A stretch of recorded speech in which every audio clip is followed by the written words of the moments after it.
ಅಶ್ವಿನಿ ಮಂಜುನಾಥ್. ಹೇಗಿದ್ದೀರಾ ಎಲ್ಲರೂ? I hope ಚೆನ್ನಾಗಿದ್ದೀರಾ ಅಂತ ಭಾವಿಸ್ತಾ ಇದ್ದೀನಿ. ನಾನು ಕೂಡ ಚೆನ್ನಾಗಿದ್ದೇನೆ. ಇವತ್ತಿನ ವಿಡಿಯೋದಲ್ಲಿ ನಾನು ಹುರ್ಗಾಳ ಪುಡಿನ ಬಳಸ್ಕೊಂಡು ಹುಳಿಯನ್ನು ಮಾಡ್ತಾ ಇದ್ದೀನಿ. ಲಾಸ್ಟ್ ಟೈಮ್ ಕೂಡ ಹೇಳಿದ್ದೆ ನಿಮಗೆ, ನಾನು ಪೌಡರನ್ನು ಮಾಡಬೇಕಾದ್ರೆ, ಈಗ ಸಾಂಬಾರು ಪೌಡರ್ ಮಾಡ್ತಾ ಇದ್ನಲ್ಲ, ಆ ಒಂದು ವಿಡಿಯೋದಲ್ಲಿ ಬೇಕಾದರೆ ಹೋಗಿ ಚೆಕ್ ಮಾಡಿ ನೋಡಿ. ಆ ಒಂದು ವಿಡಿಯೋದಲ್ಲಿ ಹೇಳಿದ್ದೆ ಹುರ್ಗಾಳ ಪುಡಿದು ಹುಳಿಯನ್ನು ಮಾಡೋದು ಹೇಗೆ ಅಂತ ನಾನು ನೆಕ್ಸ್ಟ್ ವಿಡಿಯೋದಲ್ಲಿ ತೋರಿಸ್ತೀನಿ ಅಂತ. ಅದು ಇವತ್ತು ಕಾಲ ಕೂಡ ಬಂದಿದೆ ಅಂತ ಅನಿಸುತ್ತೆ. ಇವತ್ತು ಹೇಗೆ ಮಾಡೋದು ಅಂತ ತೋರಿಸ್ಕೊಡ್ತಾ ಇದ್ದೀನಿ. ನೀವು ಅದಕ್ಕೆ ಮುಂಚೆ ನನ್ನ ಚಾನಲನ್ನು ಸಬ್ಸ್ಕ್ರೈಬ್ ಮಾಡ್ಕೊಳ್ಳಿ, ಹಾಗೆ ಬೆಲ್ ಐಕಾನ್ ಪ್ರೆಸ್ ಮಾಡಿ, ವಿಡಿಯೋಗೊಂದು ಲೈಕ್ ಕೊಡಿ, ಹಾಗೆ ಶೇರ್ ಕೂಡ ಮಾಡಿ ಅಂತ ಹೇಳ್ತಾ, ಈ ಒಂದು ವಿಡಿಯೋ ಒಂದು 5 ನಿಮಿಷದಲ್ಲಿ ಬೇಗನೆ ಆಗುತ್ತೆ ಅಂತಲೇ ಹೇಳ್ಬೋದು. ನಾನು ಇಲ್ಲಿ ಆಲ್ರೆಡಿ ಇಂಗ್ರೀಡಿಯೆಂಟ್ಸ್ಗಳೆಲ್ಲ ರೆಡಿ ಇಟ್ಕೊಂಡಿದ್ದೀನಿ. ಬನ್ನಿ ಫ್ರೆಂಡ್ಸ್, ಹೇಗೆಲ್ಲ ಮಾಡೋದು ಅಂತ ನೋಡೋಣ. ನಾನಿಲ್ಲಿ ಒಂದು ಪ್ಯಾನನ್ನು ಇಟ್ಕೊಂಡು, ಅಂದರೆ ಬಾಣಲೆಯನ್ನು ಇಟ್ಕೊಂಡಿದ್ದೀನಿ. ಬಾಣಲಿಗೆ ಒಂದು 3 ರಿಂದ 4 ಟೇಬಲ್ ಸ್ಪೂನ್ ಆಯಿಲನ್ನು ಹಾಕ್ಕೊಳ್ತಾ ಇದ್ದೀನಿ. ಆಯಿಲ್ ಬಿಸಿಯಾದ ನಂತರ 1 ಟೀ ಸ್ಪೂನಷ್ಟು ಸಾಸಿವೆ ಹಾಕ್ಕೊಂಡು ಸಿಡಿಸ್ಕೊಳ್ತಾ ಇದ್ದೀನಿ. ಸಾಸಿವೆ ಸಿಡಿತಾ ಇದೆ. ನೆಕ್ಸ್ಟು ಜೀರಿಗೆ ಹಾಕ್ಕೊಳ್ತಾ ಇದ್ದೀನಿ. ಜೀರಿಗೆ ಒಂದು ಅರ್ಧ ಟೀ ಸ್ಪೂನಷ್ಟು ಸಾಕಾಗುತ್ತೆ.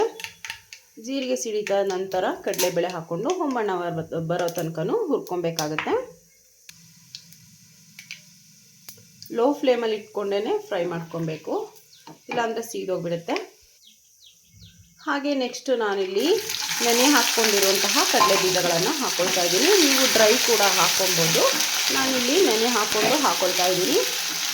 ಹಾಕ್ಕೊಳ್ಳೋದ್ರಿಂದ ತುಂಬಾ ಚೆನ್ನಾಗಿರುತ್ತೆ, ತಿನ್ನಲಿಕ್ಕೆ ರುಚಿ ಹೆಚ್ಚಾಗುತ್ತೆ ಅಂತಲೇ ಹೇಳ್ಬೋದು.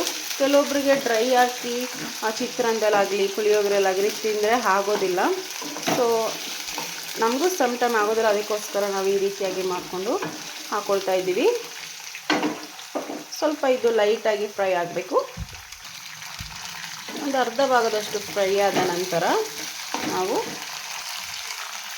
1 ಗೆಡ್ಡೆ ಬೆಳ್ಳುಳ್ಳಿನ ಸಿಪ್ಪೆ ತೆಗೆದು ಹಾಗೆ ಜಜ್ಜಿ ಹಾಕ್ಕೊಳ್ತಾ ಇದ್ದೀನಿ.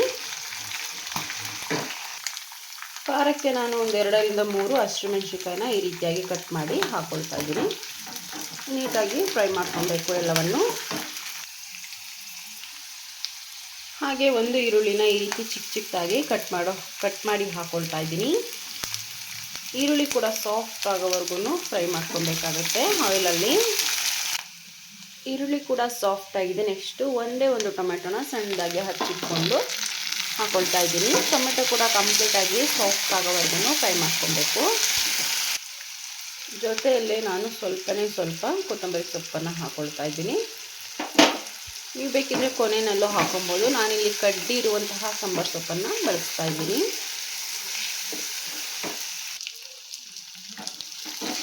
ಟೊಮೆಟೊ ನೀಟಾಗಿ ಸಾಫ್ಟ್ ಆಗಿದೆ. ನಾನಿಲ್ಲಿ ಒಂದೇ ಒಂದು ನಿಂಬೆಹಣ್ಣು ಗಾತ್ರದಷ್ಟು ಹುಣಸೆ ರಸವನ್ನು ಹಾಕ್ಕೊಳ್ತಾ ಇದ್ದೀನಿ. ಹಾಕ್ಕೊಂಡು ಹುಣಸೆ ರಸ ಕಂಪ್ಲೀಟಾಗಿ ರಾ ಸ್ಮೆಲ್ ಹೋಗೋ ತನಕ ನಾವು ನೀಟಾಗಿ ಬೇಯಿಸ್ಕೊಬೇಕು. ಇಲ್ಲಾಂದರೆ ಹಸಿ ಸ್ಮೆಲ್ ಅನಿಸುತ್ತೆ, ತಿನ್ನಲಿಕ್ಕೆ ಚೆನ್ನಾಗಿರೋದಿಲ್ಲ, ತುಂಬಾ ಹುಳಿ ಅಂತ ಅನಿಸುತ್ತೆ.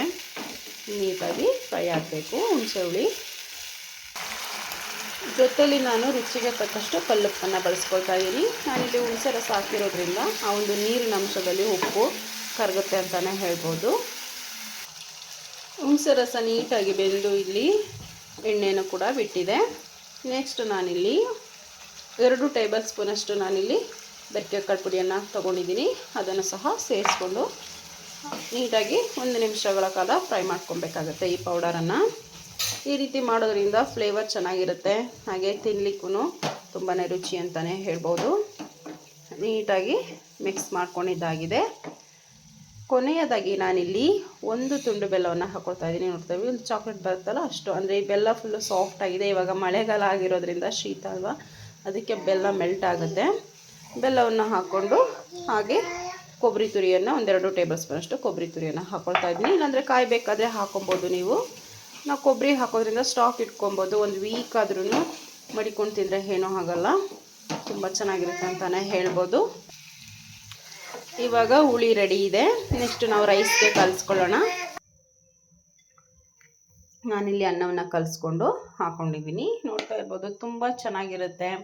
ನಿಮಗೆ ಇನ್ನೂ ಸ್ವಲ್ಪ ಪುಡಿ ಬೇಕಂದರೆ ಹಾಕ್ಕೊಳ್ಳಿ. ತುಂಬ ಕಲರ್ ಬೇಕು ಅಂದರೆ ಇನ್ನೊಂದು 2 ಸ್ಪೂನ್ ಹಾಕ್ಕೊಂಡ್ರೂ ನಡೆಯುತ್ತೆ, ಏನು ತೊಂದರೆ ಇಲ್ಲ. ಅಂದರೆ ತುಂಬ ಜಾಸ್ತಿ ಆಗುತ್ತೆ ಅಂತ ಹೇಳೋಕ್ಕೋಸ್ಕರ ನಾನು ಹೇಳ್ತಾ ಇದ್ದೀನಿ.